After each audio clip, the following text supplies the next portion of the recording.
What's up, gamers? I hope everybody is having a good day. And it looks like we have a new chapter coming to Dead by Daylight. And this one happens to be the Tools of Torment chapter, in which we now feature a host of new characters, 3 to be exact, which is kind of unheard of for, actually it is unheard of for an original chapter. We have the new bad guy, as you can't say the K word on YouTube anymore, who is the Skull Merchant. And, my first impression, I really don't know what I was expecting. I avoided all the leaks. Thankfully, there wasn't tons of them. But based on trailers and everything else, I had kind of anticipated maybe more of a cyborg killer or a more cybernetically augmented humanoid, if you will. But instead, it looks like what we have here is just basically your normal human being with hydraulics strapped to her body. Yeah, I mean,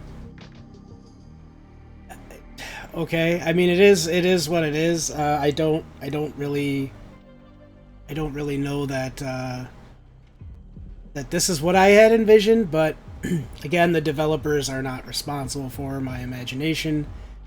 But to me, this is a little bit underwhelming. But with that being said, let's just kind of dive right into what her abilities are. Her power is Eyes in the Sky. Inspired by the dark mangas created by her father, the Skull Merchant relentlessly hunts her prey using the latest in surveillance technology.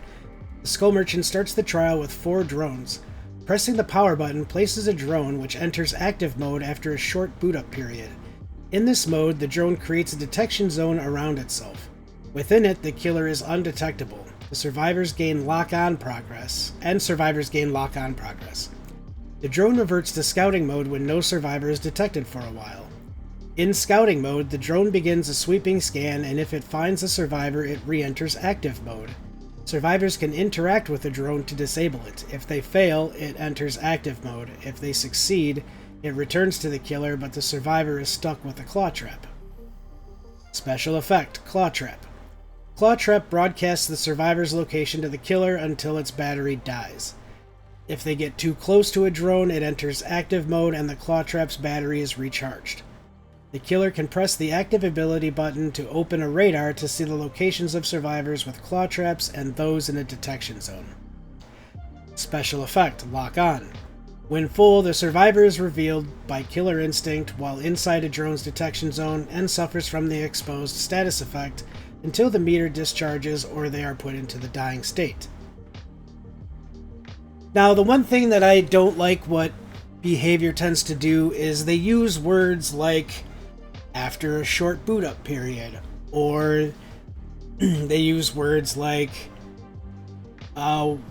when full. The survivor is revealed by Killer Instinct. But they don't tell you how long that is. Now, I have had an opportunity to play this killer, and I can tell you that the short boot up period seems to be about 5 seconds. From the time that you place a drone till the time it's ready to do anything at all, it seems like it takes about 5 seconds. With the special effect Lock On, which is what you're probably most interested in because it's when a survivor becomes exposed while inside of an active drone zone. That takes 10 seconds. I'm pretty sure about that. It seems like it takes about 10 seconds for the survivor to become exposed after being inside of an active drone zone. It's quite a bit of time considering that all they have to do is leave the drone zone and then come back to it, and they just lose that.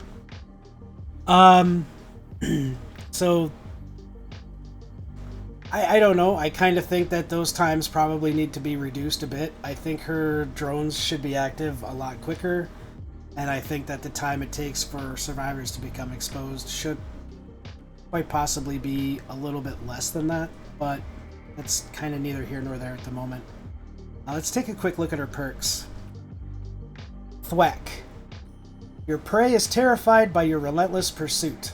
After hooking a survivor, the next breakable wall or pallet you break will make survivors within 32 meters scream and reveal their aura for 4 seconds.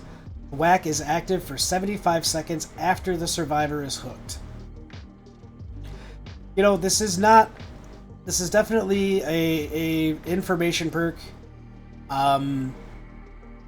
I don't really know how useful it is, my first impression. Because first, it's kind of like Pop in a sense that you have to hook a survivor for the perk to become active.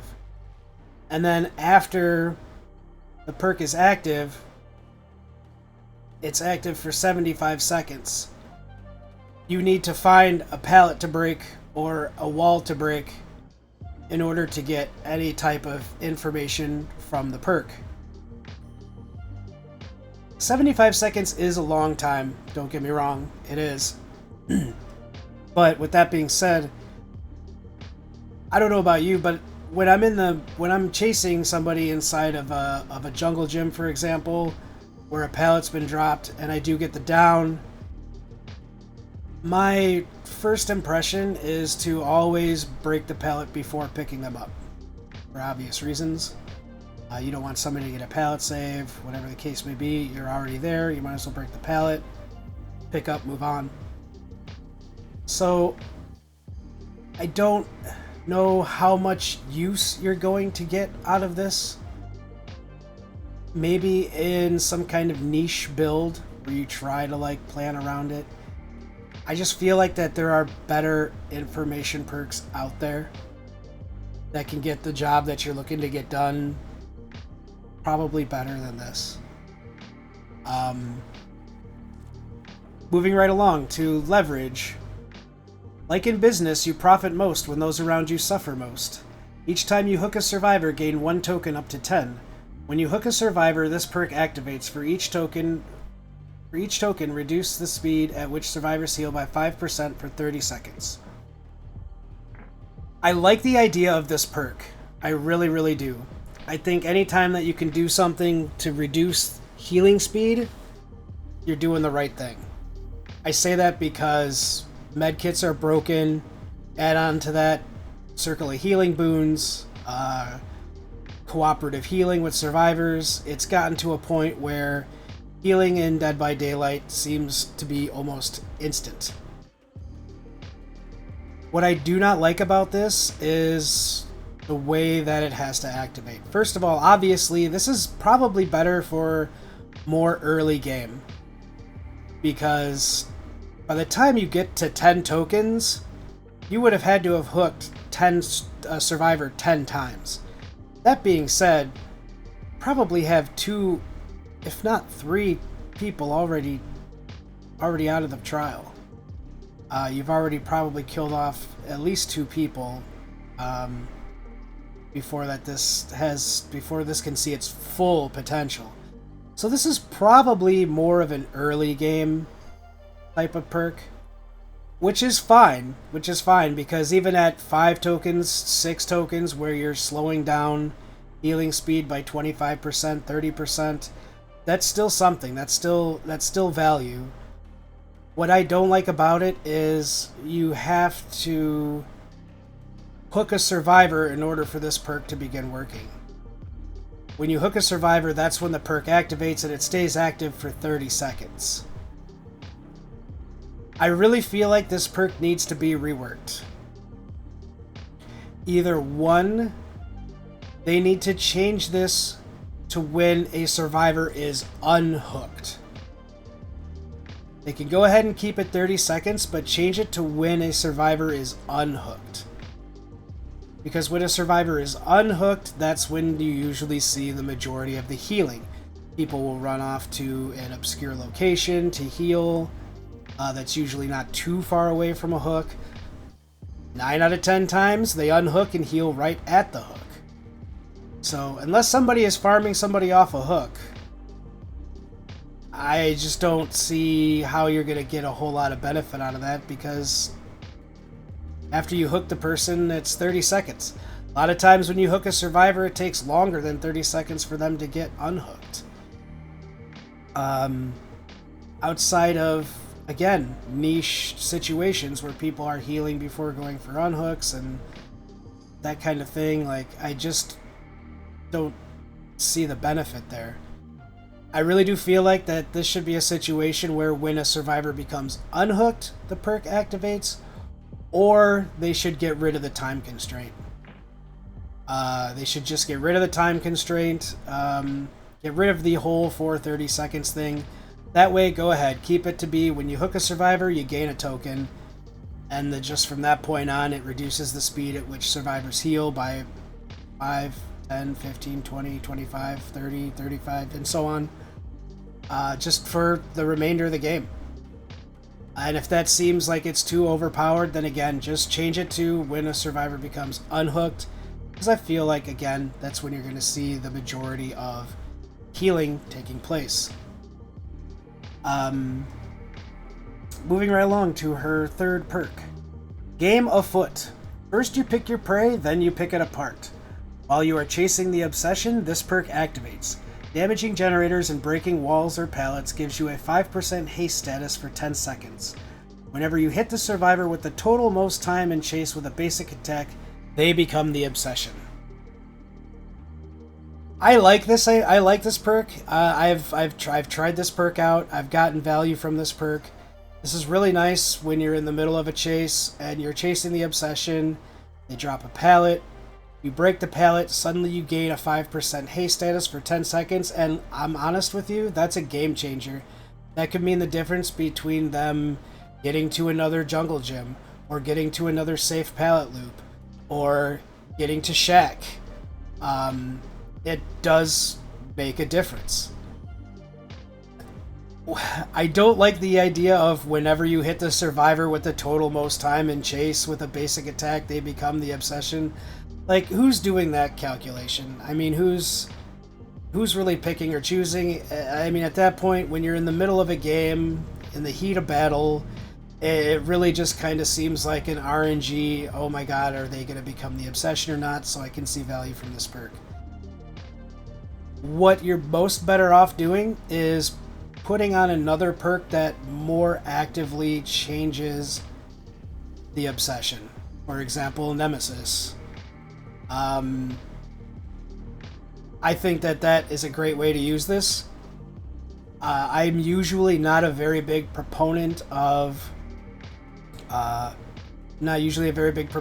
having to use multiple perks in order to get value from one perk. But this is a case where you're pretty much only using another perk and one other perk, and it really does make it worth it, in my opinion. And the 5% haste status is a game changer for her because, in all honesty, I'm sure that you guys have seen gameplay, and I will showcase a little bit of it here, but you know what? What makes her not good, in my opinion, is she doesn't have any map mobility. She doesn't have any means of traversing the map in any expedited fashion. She doesn't have anything to help her out in chase. She's basically a M1 killer. And as we know, I mean, look at the list of M1 killers that have no mobility, that have no help, little to no help in chase. They are, by and large, your lower tier killers. And just nobody wants to play them because they just don't feel good to play. Um, I feel like they need to do something to give her a little bit more of an advantage, a little bit more mobility, a little bit more help in chase, something to make her a little bit more beneficial. Also, one of the things that everybody always gets excited for when it comes to putting out these new chapters and seeing these new killers is the Moris. And I don't know how we go from the Knight, who, in my opinion, has the best Mori in the game, to having the Mori that she has currently.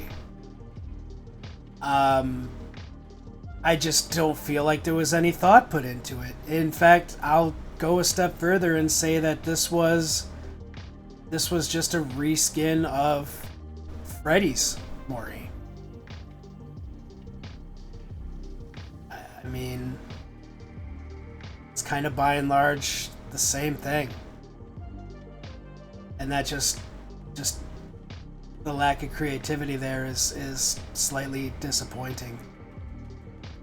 But there we go.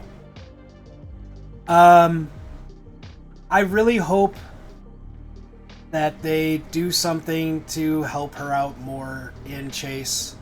I do hope that maybe they give her some ability to move around the map a little bit easier. Because right now, it's just not it. You know, and I want her to be good. I want this to be a good chapter. I want this to breathe new life into Dead by Daylight. We all want it. We all need it. And right now, it's just not hitting the mark. It's just not. And that's what's so sad. I want her to be good. I want her to be fun to play. I want her to be viable. And that's kind of my point, is I've had discussions with people and they're like, well, Scoob, you know, you're wrong, man. Like, just use your drones in chase. Easy peasy, you know, just and use these two add-ons. And I'll give you a little bit of insight into that discussion. I was talking with somebody that said that I was playing her wrong and that I should be using her drones while in chase. And I should be using two add-ons that not only boost her speed while in a drone zone, but also hinder the survivors while they're in a drone zone. And voila, she's now brilliant all of a sudden and able to shut down loops effectively, and suddenly she's now a low A tier, high B tier killer. And to that, I call BS. I really do call BS. To give you an insight as to what add-ons they were speaking of, it were these two. The geographical readout, while in a drone's active zone, gain a 2% haste status effect and a 15% action speed bonus to breaking pallets and breakable walls, damaging generators, and vaulting. These effects linger for 15 seconds after leaving the area. And randomized strobes.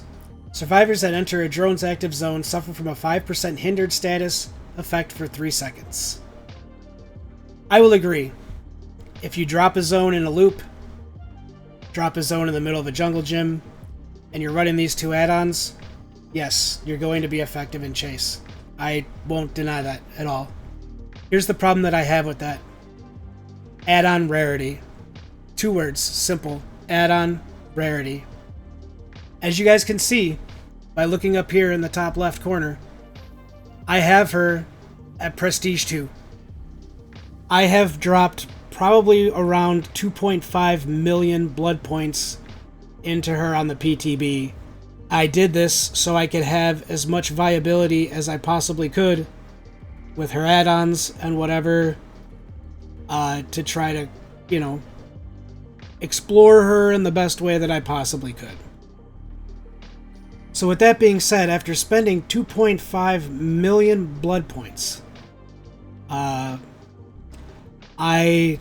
have 12 graphical readouts. I have 3 randomized strobes.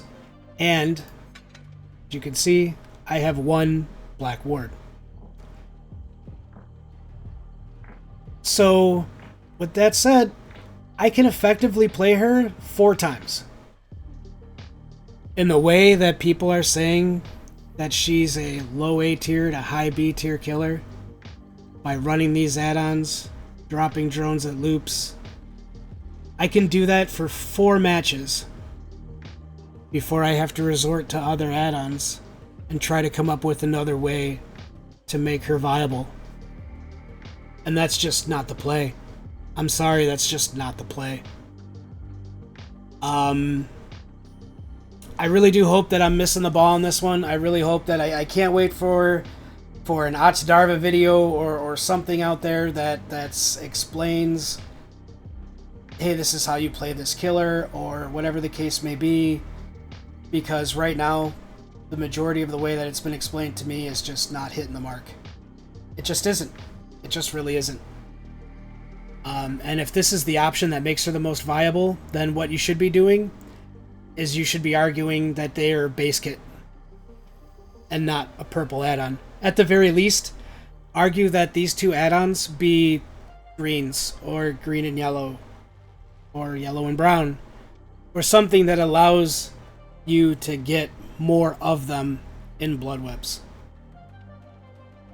And also, with that said, what kind of a killer do you want to play where every add-on that you get for her doesn't matter except for the only 2 that make her viable?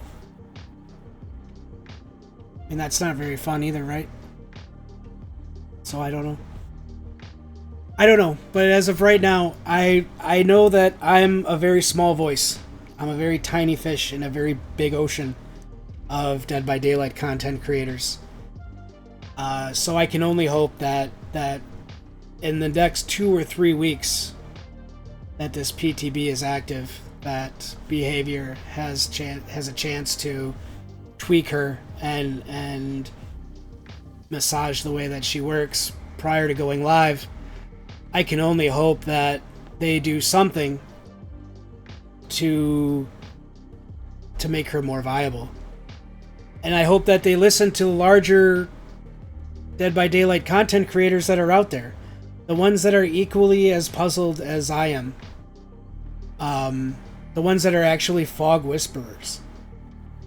I really hope that they pay attention to the community and they really dig deep into it and they really do make the tweaks, even if it's a strenuous semi-rework.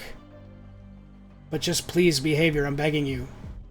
For the sake of the game, for the sake of what's been a very stale meta and a very stale style of gameplay that we've been seeing, I'm begging you, please, put out something that's going to change things up, breathe some life into the game that everybody clearly still loves and wants to see succeed. Because right now this just isn't it. Right now you have Knight 2.0. Only Knight does a better job at what she can do. And that's just sad. It's just sad. And so I have a feeling that all you're going to see now is you're just going to see people that are going to realize, hey, I really like this killer. I want to play her. I think she's a lot of fun, but she sucks. And part of me having fun is that I have to win. So in order for me to win, I have to camp hooks and tunnel survivors out of games and all that other stuff, and that's just going to create the further toxic environment that we currently already have. And that's just got to stop. It's just got to stop somewhere. So please, behavior, do what you can to rework her. Anyway, guys, I wish I was able to be more excited about this. I want to be, believe me, I want to be. Hopefully when she goes live, I will have a reason to be. And the next time you see me post something about her, it's filled with fireworks. But that was my first impression. I'd like to hear what you guys have to say about it. So please, if you enjoyed the video, drop that like. If you're not already subscribed to the channel, please hit that subscribe button. And please comment below. What's your opinion? I would love to hear it. I would love to get an idea of what you guys think. So thank you so much, and we'll catch you on the next one.